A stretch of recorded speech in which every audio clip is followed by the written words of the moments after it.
Hello friends, तो स्वागत है फिर से एक नए वीडियो में। तो आज हम लेकर के आए हैं 12th क्लास का chemistry chapter number 3 chemical kinetics. तो इसमें 35 VBI ऑब्जेक्टिव बहुत ही इम्पोर्टेंट आपके बोर्ड 2026 के लिए रहेगा, जिसमें कि तो आप लोगों के लिए फर्स्ट क्वेश्चन है, प्रथम कोटि अभिक्रिया के लिए वेग स्थिरांक की इकाई निम्नलिखित में क्या होगी। तो आप लोग पढ़े होंगे कि प्रथम कोटि अभिक्रिया के लिए जो वेग स्थिरांक है वो होगा आपका यहाँ समय पर इनवर्स, जैसा कि आप देख सकते हैं यहाँ ऑप्शन नंबर ए होगा। तो फिर चलते हैं दूसरा क्वेश्चन में। तो दूसरा क्वेश्चन है आपका, जल में अभिक्रिया की कोटि क्या होगी। तो जल में अभिक्रिया की कोटि आपका यहाँ पे 2 नहीं होगा, 1 भी नहीं होगा, तो जल में अभिक्रिया की कोटि 0 होगा। तो ऑप्शन नंबर डी यहाँ पे बिल्कुल करेक्ट होगा। तो इसमें इस वीडियो में 25 या 35 VBI क्वेश्चन रहेगा, जो आपके लिए बोर्ड एग्जाम के लिए बहुत ही इंपॉर्टेंट क्वेश्चन रहेगा। तो क्वेश्चन नंबर 3 हम लोग पढ़ते हैं। द्वितीय कोटि अभिक्रिया के लिए वेग स्थिरांक की इकाई निम्नलिखित में क्या होगी। तो द्वितीय कोटि अभिक्रिया के लिए वेग स्थिरांक का इकाई होगा mole inverse litre second inverse, जो कि ए नंबर बिल्कुल करेक्ट है, क्योंकि इसमें देखिए ए भी नहीं होगा, डी भी नहीं होगा, सी भी नहीं होगा, तो जब भी होगा ए होगा।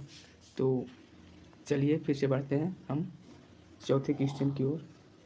तो 4 नंबर क्वेश्चन में है कि अभिक्रिया H2 गैस है प्लस I2 गैस अभिक्रिया करके बनाया है 2HI गैस का साम्य अवस्था स्थिरांक Kp पर निर्भर करता है। तो साम्य स्थिरांक Kp पर क्या निर्भर करता है। तो पूर्ण लाभ नहीं करता है, उत्प्रेरक भी नहीं करता है, H2I2 की मात्रा नहीं करता है, तो यह तापकर्म पर निर्भर करता है। तो तापकर्म पर निर्भर करता है, तो इसका होगा ऑप्शन नंबर डी बिल्कुल करेक्ट होगा। तो यहाँ पे देख सकते हैं आप लोग के लिए डी यहाँ उपस्थित है। तो अभी चलते हैं हम लोग प्रथम 5वां नंबर क्वेश्चन में, जो क्वेश्चन बहुत ही शानदार और अच्छी क्वेश्चन है, जो कि आपके सामने क्वेश्चन है। तो प्रथम कोटि अभिक्रिया के लिए हाफ टी का मान, यही सब क्वेश्चन अगर कोई भी बच्चा पढ़ लेगा ना तो एक बार में टिक मार लेगा। तो प्रथम कोटि अभिक्रिया के लिए टी हाफ का मान क्या होगा। तो ऑब्वियसली सी बात है, इसमें क्या इसमें बोलने वाली बात है यार, इसका ऑप्शन नंबर भी होगा जो कि बहुत, ये तो कोई बच्चा भी बना दे सकता है यार। तो आगे बढ़ते हैं हम लोग। छठा नंबर क्वेश्चन में क्या है। तो शून्य कोटि अभिक्रिया के लिए टी हाफ, तो शून्य कोटि अभिक्रिया के लिए, तो शून्य कोटि अभिक्रिया होता है जो टी हाफ का समानुपाती ए होता है।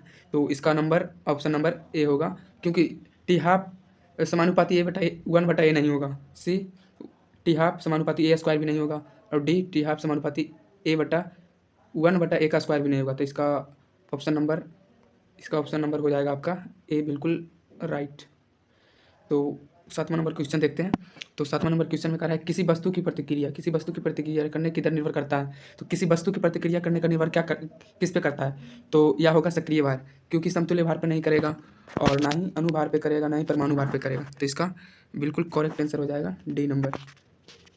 देख सकते हैं आप लोग, अरे यार बहुत ईजी क्वेश्चन लाया हूँ आप लोगों के लिए, तो बने रहिए सही वीडियो के साथ। और अगर अभी तक चैनल को सब्सक्राइब नहीं किए तो सब्सक्राइब कर लीजिए, और वीडियो को लाइक ज़रूर कर दें, क्योंकि आगे और अच्छे अच्छे क्वेश्चन फिजिक्स का भी लाऊंगा, सब कुछ का लाऊंगा। तो इस चैनल को सब्सक्राइब करके रखें ताकि आप लोगों के पास नोटिफिकेशन जा सके। तो 8वां नंबर क्वेश्चन में चलते हैं। तो 8वां नंबर क्वेश्चन में क्या कह रहा है। 8वां नंबर क्वेश्चन में कह रहा है अभिक्रिया A+2B अभिकारक बनाया है 3C के लिए, दर नियम है, दर बराबर के ए की सांद्रता बी की सांद्रता 0, अभिक्रिया की कोटि क्या है। अरे यार इतना जब देख सकते हैं इसमें अभिक्रिया की कोटि क्या है, तो ये तो बहुत ईजी क्वेश्चन है। देख सकते हैं आप लोग इसमें क्या कह रहा है।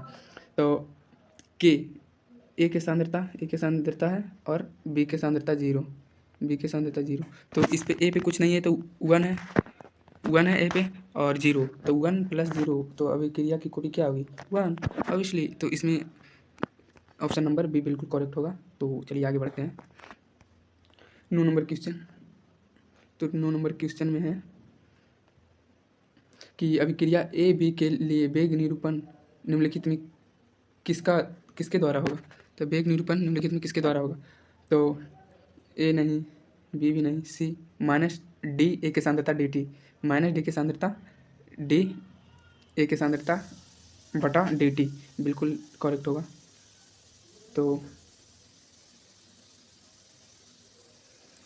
चलते हैं 10 नंबर क्वेश्चन में। तो 10 नंबर क्वेश्चन में क्या कहता है। प्रथम कोटि की अभिक्रिया 72 मिनट में 75% पूर्ण होती है। एक मिनट। तो प्रथम कोटि अभिक्रिया के लिए 72 मिनट में 75% पूर्ण होती है। यह कब आधी पूर्ण होगी? तो यह कब आधी पूर्ण होगी? तो इसका ऑप्शन नंबर ए है 48 मिनट, जो कि बिल्कुल नहीं होगा। बी है 36 मिनट, बिल्कुल राइट। तो इसमें क्या कह रहा है? प्रथम कोटि अभिक्रिया के लिए 72 मिनट, तो 75% में कितनी पूर्ण होगी? तो 36 मिनट में पूर्ण होगी। तो चलते हैं अब हम 11 नंबर क्वेश्चन में। 11 नंबर क्वेश्चन क्या कह रहा है? तो 11 नंबर क्वेश्चन कह रहा है कि किसी अभिक्रिया का वेग नियामक, वेग निम्नलिखित किस प्रकार से व्यक्त होता है? वेग बराबर के ए के सांद्रता 2, अब बी के सांद्रता, बी के सांद्रता यहाँ पे कुछ नहीं दिया हुआ है, तो यहाँ बी के सांद्रता पे 1 हो जाएगा। तो वेग तो वेग के ए के सांद्रता, ए के सांद्रता कितना है? ए के सांद्रता 2 है, और प्लस बी पे कुछ नहीं है तो 1, तो 2 + 1 = 3 हो जाएगा। तो इसका आंसर हो जाएगा बी, जो कि बिल्कुल राइट है। तो अब हम लोग चलते हैं क्वेश्चन नंबर 12 की ओर, जो कि आप लोगों के सामने यहाँ है। तो 12 नंबर क्वेश्चन है कि यदि समीकरण वेग के ए के सांद्रता और बी के सांद्रता 2 में ए का सांद्रता स्थिर रखकर बी का सांद्रता तिगुना कर दिया जाए तो वेग क्या होगा? तो यदि वेग का सांद्रता क्या है? के, ए के सांद्रता स्थिर रख दिया जाता है तो बी का स्क्वायर हो जाता है, और बी का सांद्रता तिगुना कर दिया जाए तो यहाँ तिगुना का किया जाए तो 3 × 3 स्क्वायर है, तो 3 × 3 कितना हो जाएगा? 9 गुना हो जाएगा, जो कि ऑप्शन नंबर डी बिल्कुल राइट है।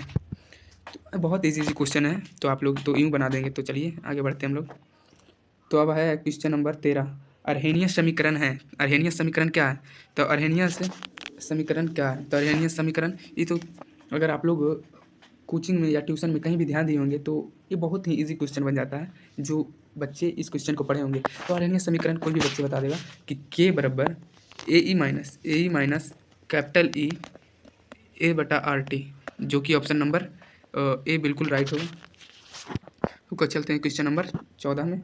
14 में क्वेश्चन नंबर है, एक अभिक्रिया का वेग समीकरण है वेग बराबर, अरे यार ये तो और पीछे भी हम 2 क्वेश्चन बना चुके हैं, तो और इजी हो सकता है हम लोगों के लिए, क्योंकि देखिए ए का सांद्रता, के का सांद्रता कितना दिया हुआ है? के × ए के सांद्रता 2, अभी का सांद्रता भी 1 दिया हुआ है। तो अब इसलिए इसका ऑप्शन, ये तो देखते के साथ आप लोग बना सकते हैं ना। यहाँ पे आप लोगों को अगर नहीं दिख रहा होगा तो यहाँ पे 3 है, तो ऑप्शन नंबर सी बिल्कुल राइट होगा। तो चलिए बढ़ते हैं 15 नंबर क्वेश्चन की ओर। तो शून्य कोटि प्रतिक्रिया के लिए दर स्थिरांक इकाई है। तो वहाँ पे हम लोग क्या पढ़े थे? प्रथम कोटि अभिक्रिया के लिए था, ये देखिए प्रथम कोटि अभिक्रिया के लिए समय इन्वर्स होगा, और जब हम लोगों की बात आएगी शून्य कोटि प्रतिक्रिया के लिए दर स्थिरांक, तो obviously mole litre inverse second inverse हो जाएगा, जो कि डी नंबर बिल्कुल राइट है।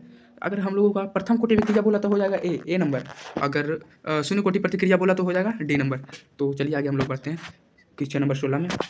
क्या कह रहा है? तो क्वेश्चन नंबर 16 में कह रहा है, जल में H2 gas plus Cl2 gas, अगर सूर्य का प्रकाश यहाँ डाला जाए तो यह बना लेता है 2HCl। और अभिक्रिया की कोटि क्या है? तो अभिक्रिया की क्या कोटि क्या है? तो अब इसलिए इसमें से ए नहीं होगा, बी भी नहीं होगा, सी भी नहीं होगा, तो इसका जो अभिक्रिया की कोटि होगा वो 0 होगा, जो कि बिल्कुल राइट है। चलते हैं क्वेश्चन नंबर 17 की। तो क्वेश्चन नंबर 17 कह रहा है कि दर स्थिरांक के निर्भर करता है। तो दर स्थिरांक किस पे निर्भर करता है? तो दर स्थिरांक निर्भर करता है ताप पे, हमेशा दर स्थिरांक ताप पे निर्भर करता है, समय पर नहीं करता है, और प्रारंभिक सांद्रता पर भी नहीं करता है। तो चलते हैं क्वेश्चन नंबर 18 पे। क्या कह रहा है? किसी अभिक्रिया के लिए दर स्थिरांक की इकाई mole litre inverse second inverse है, तो इस अभिक्रिया की कोटि क्या होगी? तो अभी अब हम लोग अभी पढ़े थे कि शून्य कोटि अभिक्रिया के लिए क्या होता था? Mole litre inverse second inverse. तो इसी के क्वेश्चन थोड़ा सा घुमा के दिया है, देख सकते हैं हम लोग। तो इसका क्या होगा? शून्य कोटि अभिक्रिया हो जाएगा। चलते हैं क्वेश्चन नंबर 19 की ओर। तो 19 नंबर क्वेश्चन क्या कर रहा है? तो 19 नंबर क्वेश्चन कह रहा है, प्रथम कोटि प्रतिक्रिया के लिए लॉग के तथा 1/t के बीच खींचे गए ग्राफ का डाल। तो खींचे गए, इसमें प्रथम कोटि अभिक्रिया का बोल रहा है ना, तो इसका आंसर हो जाएगा, इसका आंसर डी हो जाएगा, क्योंकि डी हो जाएगा, बी भी नहीं होगा, ए भी नहीं होगा, सी भी नहीं होगा, क्योंकि हम लोग पढ़े थे प्रथम कोटि अभिक्रिया के लिए जो ग्राफ होता है वो हम लोग बना के पढ़ चुके हैं, इसीलिए। चलिए 20 नंबर क्वेश्चन की ओर बढ़ते हैं। तो 20 नंबर क्वेश्चन में कह रहा है, यदि किसी अभिक्रिया का वेग स्थिरांक 2.3 × 10⁻³ मोल -2 लीटर -2 सेकेंड -1 है, तो इसकी कोटि की अभिक्रिया क्या होगा? तो इसकी कोटि की अभिक्रिया होगा 3 होगा, क्योंकि 2 नहीं होगा, 0 भी नहीं होगा और 1 भी नहीं होगा। तो इसका सही आंसर हो जाएगा आप लोगों के लिए इसका सही आंसर आप लोगों के लिए ए नंबर हो जाएगा। तो चलिए हम लोग 21 नंबर क्वेश्चन की ओर बढ़ते हैं। 21 नंबर क्वेश्चन में क्या कह रहा है? तो 21 नंबर क्वेश्चन में कह रहा है, यदि किसी अभिकारक की प्रारंभिक सांद्रता दोगुना कर दिया जाए तो उसकी अर्धायु भी दुगनी हो जाती है। अभिक्रिया की कोटि है। तो अगर यदि किसी अभिकारक की प्रारंभिक सांद्रता दोगुना कर दिया जाए, अगर प्रारंभिक सांद्रता को हम लोग दुगना कर दिया जाए तो अर्धायु काल दुगनी हो जाती है। इस अभिक्रिया की कोटि क्या होगी? तो इस अभिक्रिया की कोटि हम लोग जानते हैं क्या होगा, शून्य होगा, क्योंकि आंशिक भी नहीं होगा, एक भी नहीं होगा, तीन भी नहीं होगा। तो बढ़ते हैं हम लोग 22 नंबर क्वेश्चन की ओर। थ्रेशोल्ड ऊर्जा बराबर होता है, ये तो और इजी क्वेश्चन है। थ्रेशोल्ड ऊर्जा बराबर होता है, तो किसके बराबर होता है? तो संक्रियन ऊर्जा प्लस अणु ऊर्जा इक्वल टू थ्रेशोल्ड ऊर्जा। तो ऑप्शन नंबर सी बिल्कुल राइट है, क्योंकि यहाँ पे संक्रियन ऊर्जा भी नहीं होगा। संक्रियन ऊर्जा माइनस ऊर्जा अणु की ऊर्जा नहीं होगी, यहाँ होगा संक्रियन ऊर्जा प्लस अणु की ऊर्जा। तो चलिए हम लोग अभी क्वेश्चन नंबर 23 की ओर चलते हैं।